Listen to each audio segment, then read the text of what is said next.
কিশোরগঞ্জে করিমগঞ্জে চলন্ত গাড়ি থেকে কাদা ছিটকে গায়ে পড়াকে কেন্দ্র করে মসজিদে মাইকে ঘোষণা দিয়ে দুই পক্ষের মধ্যে সংঘর্ষের ঘটনা ঘটেছে। এতে অন্তত ৩০ জন আহত হয়েছে।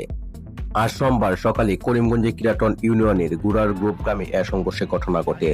করিমগঞ্জ থানার ভারপ্রাপ্ত কর্মকর্তা ওসি মাহবুব মুর্শেদ স্থানীয়দের বরাত দিয়ে জানান, গতকাল শনিবার বিকেল ভারী থেকে উপজেলা গাবতলী বাজারের দিকে যাচ্ছিলেন তাজুল ইসলাম।